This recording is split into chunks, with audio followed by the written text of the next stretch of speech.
Hey everybody, Chief Cloutier here from Gorham EMS. We're going to start something new today. We're going to announce a birthday, and if you'd like to have your birthday announced or your kid's birthday announced, make sure you send us a message at least a couple days in advance, and we'll see what we can do. A couple birthdays today that I know of. The son of one of our firefighters, Firefighter Paul Mary, his son Macklin is 3 years old today. Happy birthday, Macklin! And our very own Captain Dustin's birthday is today. In that case, he's going to be reading us a book. So here we go. We'll turn around and go to that. Matt, you're up. I'm up. So today's book is called Johnny Tractor and His Pals. It's a story about life on the farm and a farm tractor. It's a John Deere tractor.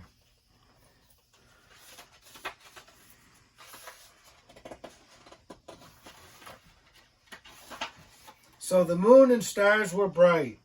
It was night on the Fowler farm, and the lights in Farmer Fowler's house shone cheerfully. The barnyard and the fields were quiet, and all the cows and pigs and chickens were fast asleep. But behind the barn, Farmer Fowler's farm machines were wide awake. They were talking in very low voices, and they have a very special language of their own, just as trees and flowers do. Johnny Tractor stood in the middle. He was their leader because he was a tractor. He was sure he was the most important machine on the farm. And he knew he looked handsome in his shiny green and yellow coat and big black rubber tires. Well, Perry Plow was hitched behind Johnny Tractor. And early in the morning, Farmer Fowler would come for them. Tomorrow would be the day to plow the field along the creek. Farmer Fowler wants a big wheat crop from that field this year, said Perry. Well, Dickie Disk growled. He had a deep voice. That field is very dry, Perry, he said.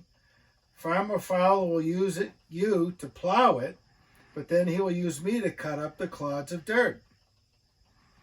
Johnny Tractor scolded Dickie Disk. Stop acting so proud, said Johnny.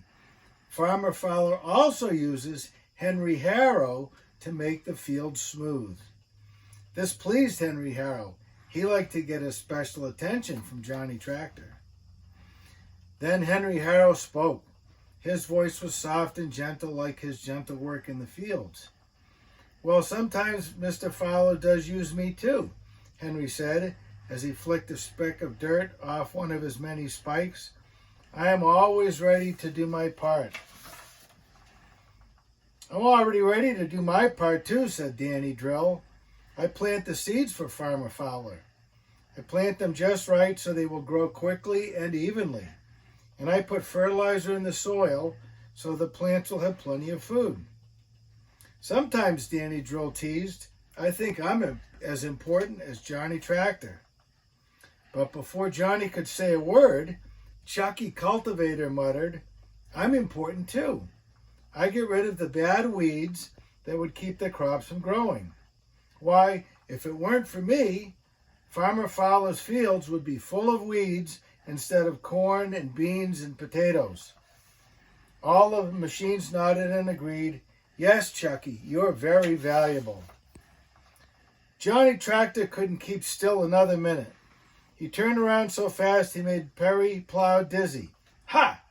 What would you do without me, Chucky?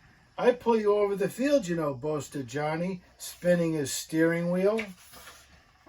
Johnny Tractor stuck out his chest and strutted around the group. The truth is, I have to help all of you, he shouted. I pull Mickey Mower and Bobby Baylor through the hayfields, and my big muscles turn Gary Grinder to make feed for the pigs, cows, and chickens. I'm the most important of all, Johnny roared proudly. Shh, scolded Big Clancy Combine, looking down his long green nose at Johnny. You'll wake up the rooster, and besides, you're not so important. I don't need you at all. I do my work all by myself. I have my own engine. So there. Johnny Tractor couldn't think of any answer. So he yawned and pretended he was going to sleep.